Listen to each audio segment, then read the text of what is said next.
വണക്കം. ഈ മല പോലെ വന്നത് എലി പോലെ പോയി എന്നൊക്കെ നമ്മൾ പല സ്ഥലത്തും പറഞ്ഞു കേട്ടിട്ടുണ്ട്. ഒരുപാട് സംഭവങ്ങൾ അങ്ങനെ കണ്ടിട്ടുമുണ്ട്.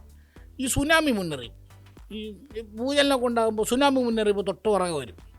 ഇപ്പോൾ സുനാമി അടിക്കുമെന്ന് വിചാരിച്ച് നമ്മളിങ്ങനെ പേടിച്ചിരിക്കും. ഒന്നും സംഭവിക്കാറില്ല. കഴിഞ്ഞ കുറേ കാലമായിട്ട് വന്നതാണെന്നല്ലോ. പക്ഷേ എന്നാലും പലതും അങ്ങനെ അങ്ങ് പോവുകയാണ് പതിവ്. ഈ പറഞ്ഞു വരുന്നത് ഈ PM-ശ്രീയെ കുറിച്ച് പറയാനാണ്. PM-ശ്രീ ഞാൻ പ്രത്യേകിച്ച് പറഞ്ഞു തരേണ്ട കാര്യമൊന്നുമില്ല. എന്തൊക്കെ ബഹളങ്ങളാണ് PM-ശ്രീയുടെ പേരിൽ കേരളത്തിൽ നടന്നതെന്ന് ആലോചിക്കുമ്പോൾ. അതായത് കഴിഞ്ഞ സർക്കാരിൻ്റെ കാലത്ത്, രണ്ടാം പിണറായി സർക്കാരിൻ്റെ കാലത്താണല്ലോ PM-ശ്രീ ഒരു വലിയ ഭൂതം കണക്കെ അവതരിപ്പിക്കപ്പെടുന്നത്. അതായത് PM-ശ്രീ എന്ന് പറയുമ്പോൾ ഒരു ബ്ലോക്കിൽ 2 സ്കൂളുകളിൽ PM-ശ്രീ പദ്ധതി നടപ്പാക്കും. അതായത് ഫ്രണ്ടിലൊരു ബോർഡ് വയ്ക്കണം, പിന്നെ പ്രധാനമന്ത്രിയുടെ പടം വയ്ക്കണം, സ്കൂൾ കെട്ടിടങ്ങൾക്കൊക്കെ എന്തോ മാറ്റം വരുത്തണം, ഈ ദേശീയ വിദ്യാഭ്യാസ നയത്തിനനുസരിച്ച് ചില സംഭവങ്ങൾ. അത് നമ്മളതൊന്ന് ഇഴകീരി പരിശോധിക്കുന്ന വലിയ കാര്യമായിട്ട് അതങ്ങനെ പിള്ളേരെ ബാധിക്കുന്ന, നമ്മുടെ കുട്ടികളുടെ വിദ്യാഭ്യാസത്തെ മൊത്തം ബാധിക്കുന്നതായി ഒന്നും കാണുന്നില്ല. വളരെ സൂക്ഷ്മമായി അത് നിരീക്ഷിച്ചാലും അതിനകത്ത് അങ്ങനെ അപകടകരമായ കാര്യമൊന്നുമില്ല. കേന്ദ്രത്തിൻ്റെ റോള് കാണിക്കാനുള്ളൊരു സാധനം എന്നുള്ള നിലയിൽ മാത്രമേ അതിനെ കണ്ടാൽ മതി എന്നൊക്കെ പറയുന്നുണ്ടായിരുന്നു. ഏതായാലും PM-ശ്രീ പദ്ധതി ഒപ്പിടാത്ത സംസ്ഥാനങ്ങൾക്ക് SSA ഫണ്ടടക്കം കേന്ദ്രം തടഞ്ഞു വയ്ക്കുന്ന ഒരു കാലമുണ്ടായിരുന്നു. ഇന്ത്യയിൽ കോൺഗ്രസ് ഭരിക്കുന്ന ഒരുവിധം സംസ്ഥാനങ്ങളെല്ലാം, ഒരുവിധമെന്നല്ല എല്ലാ സംസ്ഥാനങ്ങളും PM-ശ്രീ പദ്ധതിയിൽ അംഗങ്ങളായി അവർ SSA ഫണ്ട് മേടിച്ചു. കേരളവും തമിഴ്നാട് മാത്രമാണ് ഇത് ഒപ്പിടാതെ ഇങ്ങനെ മാറി നിന്നത്. കേരളം ഒരു ഘട്ടത്തിൽ PM-ശ്രീ പദ്ധതിയിൽ ഒപ്പിടേണ്ടി വന്നു. ആ പദ്ധതിയിൽ ഒപ്പിട്ടതുമായി ബന്ധപ്പെട്ട് വലിയ വിവാദങ്ങൾ കേരളത്തിലുണ്ടായത് നമുക്കറിയാം. ഒപ്പിടാനുണ്ടായ സാഹചര്യം അന്നത്തെ വിദ്യാഭ്യാസ മന്ത്രി V. ശിവൻകുട്ടി വിശദീകരിച്ചു. അതായത് SSA ഫണ്ടടക്കം നമുക്ക് കിട്ടാനുള്ള കോടിക്കണക്കിന് രൂപയുടെ ഫണ്ട് കേന്ദ്രം തടഞ്ഞു വച്ചിരിക്കുകയാണ്. ഈ പദ്ധതിയിൽ ഒപ്പിട്ടാൽ മാത്രമേ നമുക്ക് ഈ ഫണ്ട് വാങ്ങാൻ പറ്റൂ എന്നാണ് ശിവൻകുട്ടി മിനിസ്റ്റർ അന്ന് പറഞ്ഞത്. ശിവൻകുട്ടി മിനിസ്റ്ററെ PM-ശ്രീ പദ്ധതിയിൽ ഒപ്പിട്ടതിൻ്റെ പേരിൽ സംഘിക്കുട്ടി എന്ന് വിളിച്ച പ്രതിപക്ഷമാണ് ഇന്ന് കേരളം ഭരിക്കുന്നത് എന്നുകൂടി ആലോചിക്കണം. ഏതായാലും അന്ന് ശിവൻകുട്ടി പറഞ്ഞെന്താണെന്ന് നമുക്ക് ആദ്യം കാണാം. NEP അംഗീകരിക്കുന്നതിൽ നമ്മൾ പറഞ്ഞിട്ടുള്ളത് ശരി തന്നെയാണ്. അങ്ങനെയുള്ള ഒരു നിലപാട് ഈ ലോകം അവസാനിക്കുന്നവരെ ആ നിലപാട് നിൽക്കണമെന്നില്ല. കാലഘട്ടത്തിന് അത് നിങ്ങൾക്കൊക്കെ അറിയാവുന്ന കാര്യമാണ്. ലോകത്തെമ്പാടും മാറിക്കൊണ്ടിരിക്കുന്ന വിദ്യാഭ്യാസ സമ്പ്രദായം ഉണ്ടെന്ന്. ഇപ്പോൾ പല രീതിയിലുള്ള വിദ്യാഭ്യാസ സമ്പ്രദായമുണ്ട്. ആ സമ്പ്രദായത്തിൽ നിന്ന് മാറി നിൽക്കാനൊന്നും കേരളത്തിന് കഴിയില്ല.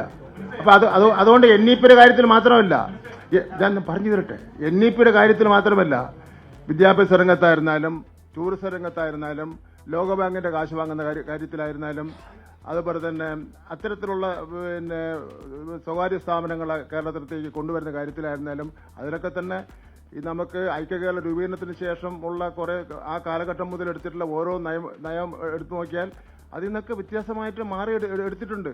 അത് എടുക്കേണ്ടി വരും നമുക്ക്. അല്ലാതെ എല്ലാ കാലഘട്ടത്തിലും ഒരേ നയത്തിൽ പിടിച്ചുകൊണ്ട് നിൽക്കാൻ വേണ്ടി പറ്റില്ല. ആദ്യം ഇടതുപക്ഷ ജനാധിപത്യ മുന്നണി ആദ്യം ഒരു നയം ഉണ്ടായിരുന്നല്ലോ, ലോകബാങ്കിൽ നിന്ന് കാശ് വാങ്ങില്ല. ഞങ്ങൾ അത് നാട്ടിലെയും രാജ്യത്തിൻ്റെ സ്ഥിതി മനസ്സിലാക്കിക്കൊണ്ട് വാങ്ങാൻ വേണ്ടി തീരുമാനിച്ചു. അതല്ലാതെ എല്ലാ കാലത്തും ഒരു NEP-യിൽ പിടിച്ച് ഞങ്ങൾ കിട്ടേണ്ട കാശ് വാങ്ങാൻ വേണ്ടി പാടില്ല. അല്ലെങ്കിൽ PM-ശ്രീന്റെ കാര്യം പറഞ്ഞുകൊണ്ട് കേന്ദ്ര ഗവൺമെൻറ് തരേണ്ട കോടിക്കണക്കിന് രൂപ വാങ്ങണ്ടെന്ന് പറയാൻ പറ്റില്ല. നിങ്ങൾ ആരും തരുമോ കാശ്? അന്നത്തെ വിദ്യാഭ്യാസ മന്ത്രി PM-ശ്രീയിൽ ഒപ്പിട്ടത് വിശദീകരിച്ചത് ഇങ്ങനെ: PM-ശ്രീ പദ്ധതിയിൽ ഒപ്പിട്ടതുമായി ബന്ധപ്പെട്ട് വലിയ വിവാദം ഉണ്ടായി. അതായത് മുന്നണിയിൽ ആലോചിക്കാതെ, മന്ത്രിസഭയിൽ ആലോചിക്കാതെ ഏകപക്ഷീയമായി CPM-ന്റെ നേതൃത്വത്തിൽ ഒപ്പിട്ടു എന്നായിരുന്നു വിമർശനം. ഈ വിമർശനം ഏറ്റവും ആദ്യം ഉന്നയിച്ചതും ഏറ്റവും ശക്തമായി ഉന്നയിച്ചതും CPI ആണ്. അവരിതൊന്നും അറിഞ്ഞില്ലത്രേ. തന്നെ RSS ആശയങ്ങൾ പഠിപ്പിക്കാനുള്ള ഈ സാധനം ആരോടും ചോദിക്കാതെ ഇങ്ങനെ ഒപ്പിടാൻ പറ്റുമോ എന്നായി ബിനോയ് വിശ്വത്തിൻ്റെ നേതൃത്വത്തിലുള്ള CPI. അവർ ഭരിക്കുന്ന വകുപ്പിൽ, ഈ കാർഷിക വകുപ്പിലടക്കം, കാർഷിക സർവകലാശാലടക്കം കേന്ദ്ര ഫണ്ട് മേടിച്ച് പോക്കറ്റിൽ വെച്ചിട്ടാണ് PM-ശ്രീക്കെതിരെ വലിയ വാളുമായി ഇറങ്ങിയത്. ഏതായാലും കേരളം കത്തിയ വിവാദമായിരുന്നു. പുത്തൻ തലമുറയെ വാർത്തെടുക്കുന്ന പാഠ്യപദ്ധതി, അധ്യയന ശാസ്ത്രത്തെ, പെഡഗോഗിയെ എല്ലാം സ്വാധീനിക്കുന്നുണ്ടെന്നുള്ള ഒന്നാണ് BJP ഗവൺമെന്റ്. അതും കൂടി അറിയണം. BJP ഗവൺമെന്റ് ഷോക്ക് കേസ് ചെയ്യാൻ ശ്രമിക്കുന്നത്. ആ ഷോക്ക് കേസിന് വേണ്ടിയാണ് ഈ പറയുന്ന PM-ശ്രീ എന്ന് അവർ തന്നെ പറയുന്നു. അതെല്ലാം കേരളത്തിന്റെ കാര്യമാണ്. ഒന്നും പഴയ കാര്യങ്ങളല്ല, വളരെ മധുരമായ സമയമായിട്ടില്ല. അതെല്ലാം ഇരിക്കെയാണ് ഈ പറയുന്ന അസ്വാഭാവികമായ തിരക്കോടുകൂടി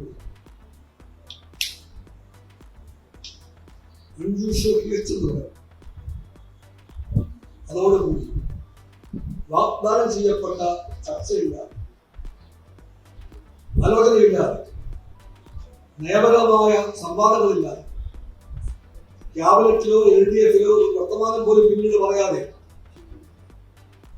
ഉദ്യോഗസ്ഥ പെട്ടെന്ന് ഡൽഹിയിൽ ലാൻഡ് ചെയ്തു. ആ ഉദ്യോഗസ്ഥ ഒപ്പുവെക്കുന്നു. പക്ഷെ പിറ്റേ നിമിഷം കേന്ദ്ര BJP ഗവൺമെന്റ് അതിനെ പുകഴ്ത്തുന്നു.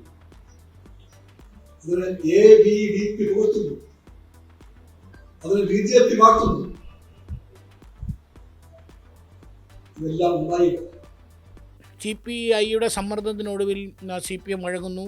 പദ്ധതിയിൽ ഒപ്പിട്ടു പോയെങ്കിലും പദ്ധതിയിൽ ചേരില്ല എന്ന്, പദ്ധതി നടപ്പാക്കില്ല എന്ന് പ്രഖ്യാപിക്കുന്നു. ആ പദ്ധതിയിൽ നിന്ന് പിന്മാറുന്നതായി കാണിച്ച് കത്ത് കൊടുക്കുന്നു.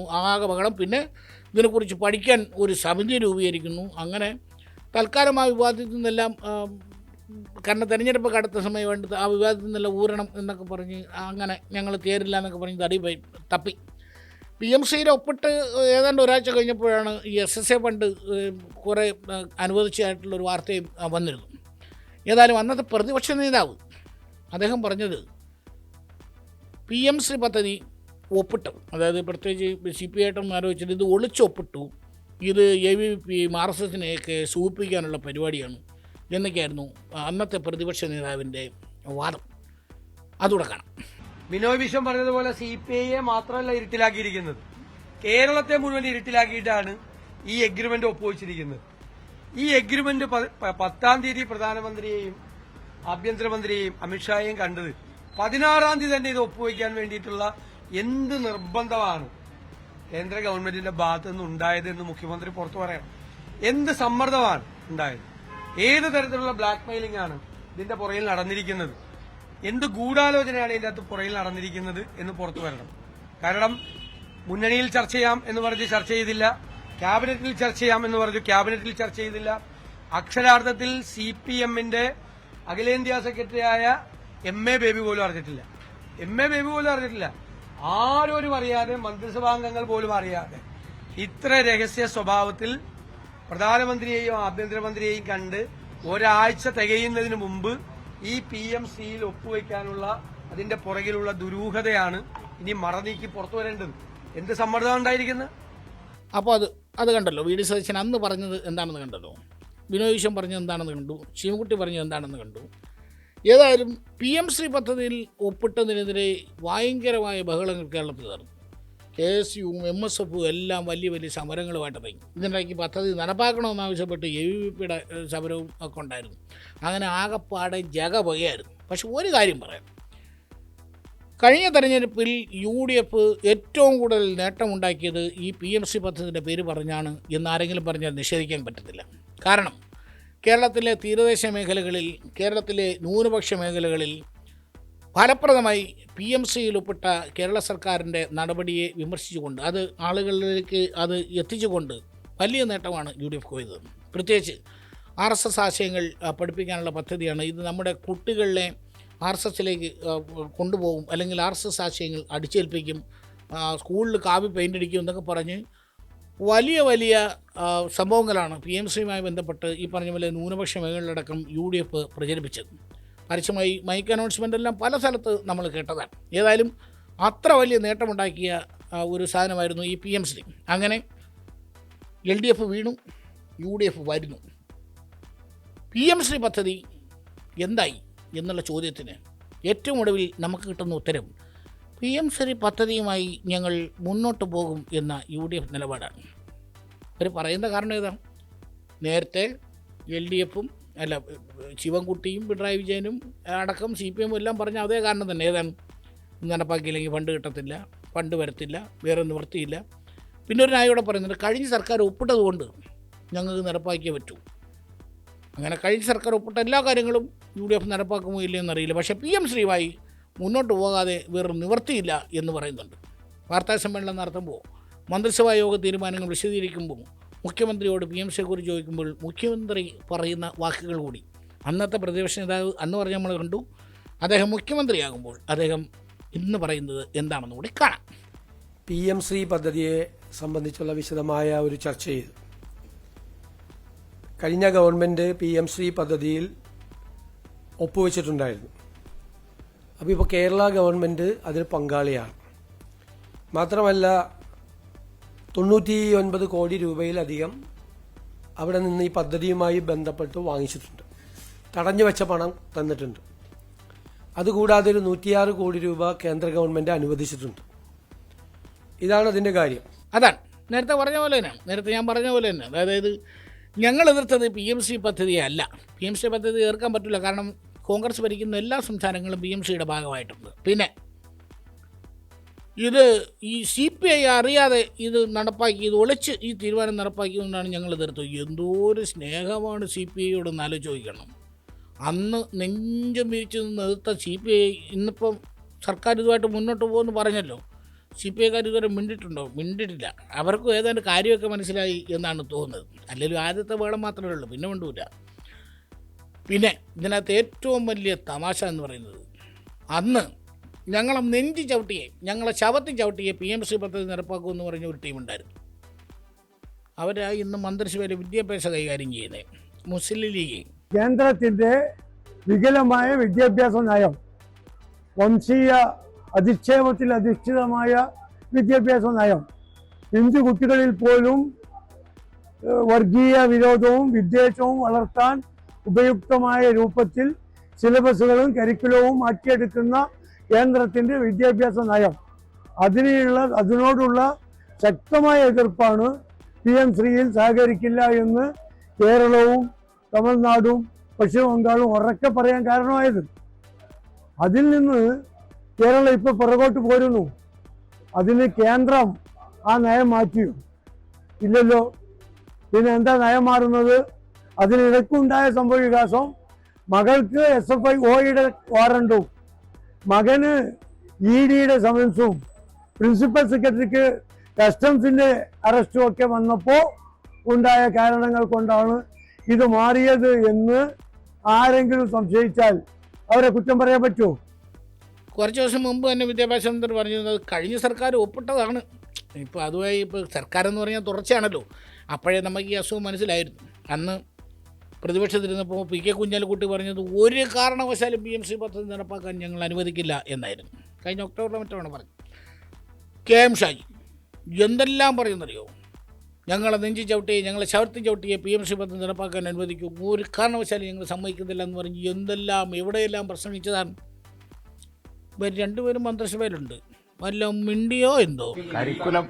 കരിക്കുലം കാര്യത്തിൽ കേരളം മറ്റ് സംസ്ഥാനങ്ങളിൽ നിന്ന് വ്യത്യസ്തമായിരുന്നു. കേന്ദ്ര ഗവൺമെന്റിന്റെ പോളിസികൾ കരിക്കുലത്തിൽ ഫ്രീഡമില്ലാത്ത സ്ഥിതി കേരളം ഒരിക്കലും അംഗീകരിച്ചില്ല. ഒപ്പിട്ടത് കൊണ്ട് കമ്മിറ്റഡാണ് കഴിഞ്ഞ ഗവൺമെന്റ്. പക്ഷേ ഇനി എന്ത് ചെയ്യണം എന്നുള്ളത് വെച്ച കമ്മിറ്റി പരിശോധിക്കും. ഈ PMC പദ്ധതി എന്നുള്ളത് ഒരു വലിയ അപകടമൊന്നുമില്ലാത്ത സാധനമായിരുന്നു. തൽക്കാലം രാഷ്ട്രീയ നേട്ടങ്ങൾക്ക് വേണ്ടി അല്ലെങ്കിൽ രാഷ്ട്രീയ നേട്ടത്തിന് വേണ്ടി PMC നിങ്ങൾ ഫലപ്രദമായി ഉപയോഗിച്ചെങ്കിലും ഒപ്പിട്ടത് തെറ്റായിപ്പോയി എന്നൊക്കെ പറയുന്നെങ്കിലും അതുമായി മുന്നോട്ട് പോകുന്നതിൽ അത് തന്നെയാണ് നല്ലത്. കാരണം വേറെ ഒന്നുമല്ല, നമുക്ക് അർഹതപ്പെട്ട ഫണ്ട് കേന്ദ്രത്തിൽ നിന്ന് കിട്ടുന്നെങ്കിൽ അത് ഒപ്പിട്ടാലേ കിട്ടുമല്ലെങ്കിൽ ഇത് നടപ്പാക്കിയാലേ വരുവാണെങ്കിൽ അത് അങ്ങനെ അങ്ങ് മേടിച്ച് വയ്ക്കുന്നതല്ലേ നല്ലത്. അല്ലാതെ അഴിവിടാൻ പോയി ഉള്ള ഫണ്ടും കളഞ്ഞ് വേളം ഉണ്ടാക്കിയിട്ട് വലിയ കാര്യമുണ്ടോ? ഒരു കാര്യവുമില്ല.